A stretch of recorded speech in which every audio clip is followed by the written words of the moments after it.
terhadap anggota-anggota yang melakukan penyimpangan, maka saya minta untuk rekan-rekan tidak ragu-ragu untuk melakukan tindakan tegas. Kalau tidak mampu membersihkan ekor, maka kepalanya yang saya potong. Buktinya saya tantangin tuh nggak ada yang berani juga. Udahlah. Ya, tanya mereka lah, mereka yang ngomong. Kalau ada orang yang tidak bersalah tetapi dihukum dan diperlakukan tidak adil, maka hanya orang-orang yang berpikirlah yang mau menyelesaikan persoalan itu. Dan itulah advokat. Jadi hari Kamis kemarin ada sebuah berita yang Masya Allah ngagetin kita, Bang. Baik, cuman yang sangat disayangkan itu adalah ini ada orang-orang yang memanfaatkan situasi ini. Prahara domestik perihal status TSK Ruben kini resmi memasuki babak yang paling menegangkan dan paling panas. Jika kemarin publik dibuat geram, kali ini genderang perang hukum yang sesungguhnya telah ditabuh. Ruben Onsu tidak lagi tinggal diam melihat status tersangka dalam dirinya disebut. Pengacara yang paling ditakuti di Indonesia, Hotman Paris dan Otto Hasibuan, dikabarkan resmi dukung Ruben Onsu dan mengambil langkah ekstrim meminta keadilan atas status TSK Ruben yang telah disebut oleh polisi dipertanyakan. Ini adalah goncangan dahsyat yang diam-diam telah meruntuhkan Ruben. Seperti apa bukti penting yang dipegang oleh Ruben Onsu hingga berani meluncurkan bukti ke pihak berwajib? Benarkah dalam 1 kali 24 jam status tersangka Ruben akan dicabut usai bukti-bukti hingga menyelesaikan semua masalah yang dipermasalahkan? Mari kita buka secara tajam dan tuntas di video kali ini. Saya akan melihat dulu nih keterangan di BAP dalam proses penyelidikan dan penyidikan. Tentunya akan saya pelajari dan saya akan lengkapi apa-apa yang kurang. Ya, nantinya saya ke atas dulu ya kawan-kawannya, dan untuk memberikan surat kuasa juga kepada tim penyidik Polres Jakarta Selatan tentunya. Oke teman-teman, untuk agenda hari pertama dalam case KPRO ini yang tiba-tiba mencuat ya, yang KPRO menjadi TSK, sudah diagendakan hari ini barusan pertemuan di Polres Jakarta Selatan antar kuasa hukum masing-masing ya. Sebelum teman-teman nanya, kenapa tidak menggunakan tim pengacara dari Bapak Mainola? Karena dari KPRO sendiri juga personally asking untuk Bapak Mainola just fokus untuk menjadi pengacara untuk hak asuh anak, karena kan ini juga kan nanti ada inti perkara juga akan naik ke pengadilan ya, jadi fokus ke sana. Untuk di case ini KPRO menggayat John LBF Law Firm ya, yang foundernya itu Henry Kurnia kalau nggak salah. Dan untuk pengacara sendiri menggunakan Bapak Meci Ahmad ya. Jadi KPRO belum diagendakan untuk hadir, jadi baru penyerahan data dan diskusi antar pengacara kedua belah pihak satu sama lain. Kalau untuk KPRO nanti diagendakan katanya tanggal 28, so it might be dari pihak pelapor juga akan datang, who knows, but yang pasti KPRO akan datang di tanggal 28an. So ini hasil untuk agenda di hari pertama. Ya, selama ini kita mengenal Ruben Onsu sebagai sosok pria dan ayah yang penyabar. Dia diam dihujat, dia diam ketika urusan rumah tangganya dikuliti netizen. Namun ada satu garis merah yang tidak boleh dilewati oleh siapapun di dunia ini, yaitu keselamatan fisik dan mentalnya. Siap-siap ya akun-akun yang secara rajin selalu namanya menghina KPRO, yang sering live komal, yang mengatasnamakan fanbase ya, yang punya sosial media platform besar-besar ya, influencer social media, yang sering FYP, yang sering menggunjing KPRO, yang menggunakan kata-kata kasar, yang punya multiple akun ya untuk di berbagai macam sosial media, mau di FB, TikTok atau IG ya.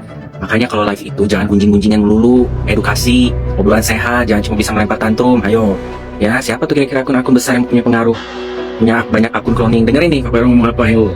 Setelah saya cari tahu, ini ada satu oknum ya, satu orang punya account banyak, ya, punya account banyak gitu. Jadi emang cloning beritanya tuh orang itu. Iya, seolah-olah dia fanbase-nya. Ya gitu, soalnya dia fanbase-nya gitu. Jadi Langkah Hotman Paris dan Otto Hasibuan untuk bersiap mendukung Ruben dalam menuntaskan kasus TSK yang diumumkan secara brutal oleh pihak kepolisian secara mendadak yang kini menjerat Ruben. Benarkah ada udang di balik batu yang akan diluruskan dan diungkap kebenarannya hingga status TSK dicabut? Oh, ternyata aku tuh cuma baru nonton itu loh, video yang si Kim Macan itu kan. My God, semakin seru ya drama ini. Kiwi, Cek, minta bantuan dengan saya sebut hidung bolong. Hidung bolong.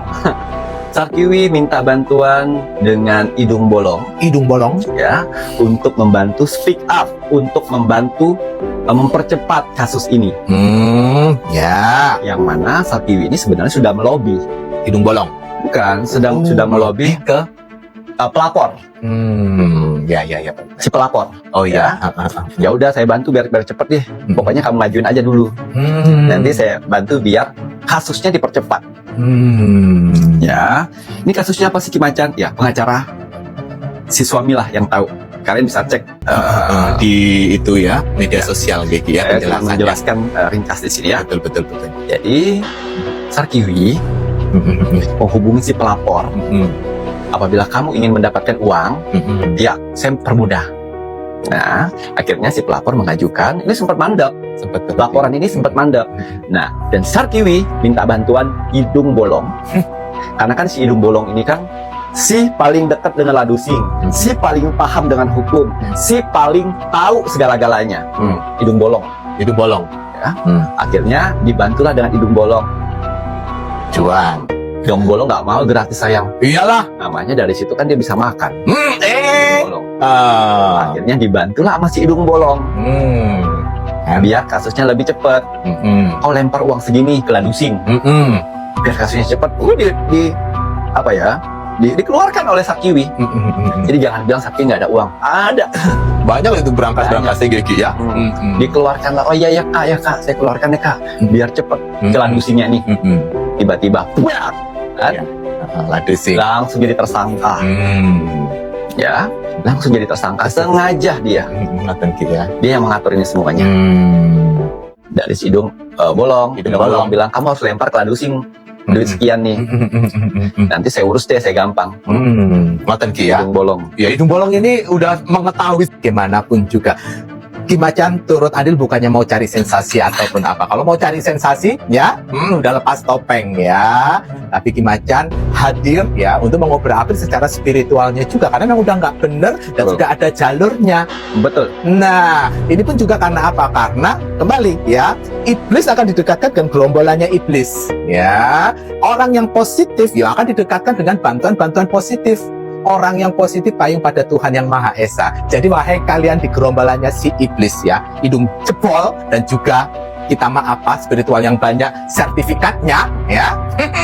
Silahkan tidak akan menggetarkan kita. Jangankan anak biawak, sekali-kali kirim anak buaya pun kita tidak akan getar, sayang. Paham ya? Gak usah marah hidung jebol ya. Belum kau mau buka, silahkan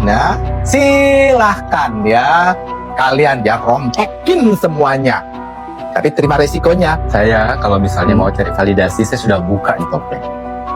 Nggak perlu, nggak usah. Ya, nggak perlu. Ya nggak perlu banyak orang tahu siapa saya sebenarnya. Penting saya tahu cara untuk mendampingi orang-orang baik di luar sana. Jangan sampai orang-orang baik di luar sana ya dihabisi oleh manusia penganut iblis. Betul. Ya, itu tadi. Ya, jadi nyambung di sini. Jadi kenapa Nyai Jasima tiba-tiba speak up ya? Karena Nyai Jasima tahu ada permainan dari hidung jebol untuk menjatuhkan mantan suami Sarkiwi. Itu makanya Nyai Jasima keluar dari petapanya untuk membalanskan gitu Geki ya. Jadi yang penting kami tidak bisa dibayar. Kita tidak bisa dibayar ya Ki ya. Kita akan berada di jalan yang benar. Ya, nanti saya akan lanjutkan lagi. Saya lanjutkan lagi pergerakan apa saja yang akan dilakukan Sarkiwi apabila tersangka ini gagal. Ya, akan ada tambah lagi. Waduh, nanti ya Ki ya. Baik, ini Rek ya. Ya, bukan semakin melebar ya, tapi inilah jalur semesta ya, yang dimana kau ya spiritual yang sok jadi pahlawan kesiangan ya, yang membantu pesugihan ya. Nggak heran ya apa yang kau lakukan dengan praktek-praktekmu ya, dengan kau jual-jual pelet itu ya, dan mengatasnamakan leluhur Nusantara, Ibu Kanjeng, Nyi Blorong, dan juga Ratu Pantai Selatan ya. Kau Anak Nusantara. Kalau kau anak Nusantara, seharusnya kau menjunjung tinggi nilai-nilai leluhur Nusantara. Nggak ada ibu kanjeng yang melakukan seperti itu. Nggak ada Nyi-Blorong yang melakukan pesugihan dan juga susah-susah seperti itu. Kau salah satu, kalau kau mengaku anak Nusantara, kau anak Nusantara pengkhianat, ya, yang menjelekkan leluhur Nusantaramu sendiri untuk diikuti orang. Paham, ya? Mana kau, ya? Kau belum tahu aja ya, apa kau banggakan dengan telurmu itu, ya? Kau aja maling. Kalau Telur angsa ya. telur angsa. Kau aja maling, ya. Saat ini si angsa masih diem karena dia apa? Bukannya dia tidak tahu, dia tahu, tapi dia menjalankan tugasnya. Ya. Menjalankan tugasnya dengan meditasi, Menjaga alam. menjaga alam. Apabila dia bergerak, Kelar. Tapi kau, ya, cuma dikasih seujung kuku kelebihan oleh Tuhan, belagak kau. Ya, nggak terima dinasihati sama anak kecil. Lu lihat casingnya memang anak kecil, sayang. Ya. Paham kau, ya? Ya. Hukuman apa untuk si maling? Ya, ambil barang curiannya, kasih pelajaran malingnya. Itulah hukuman untukmu. Ya. Mau nggak kau jadi maling? Ngambilin pusaka-pusaka di mana-mana. Kita mah apa tuh? Nggak punya pusaka. Kita mah apa tuh? Nggak ada perintil-perintilan yang harus satu gudang. Nggak ada. Ya. Ya, cukup. Kita lanjut lagi nanti, ya. Mendidih tangannya. kita akan kawal ya. Alhamdulillah. Kita akan kawal presenter ini, pergerakan dari Ratu Iblisnya juga yang biar apa, buat pelajaran juga buat kita. Kita ambil sisi positifnya ya, dan sisi negatifnya jangan pernah meniru karena akan buat kita menyesal. Jangan. Dia menggunakan hal seperti ini dengan bersekutu dengan iblis, dengan pesugihan ya, mendapatkan hasil uang dan habisnya pun keluar yang nggak benar. Nyogok sana, nyogok sini, bayar sana, bayar sini, hati nggak tenang, pikiran was-was. Benar sekali, tapi ya. tujuan untuk kedepannya selalu gagal. Gagal gitu ya, Ki, ya. Salah mandi bunga kali, bunga bangkai mau gimana? Kalian rasa kami? Ya, cukup. Baik, terima kasih banyak nih Kiki Macan.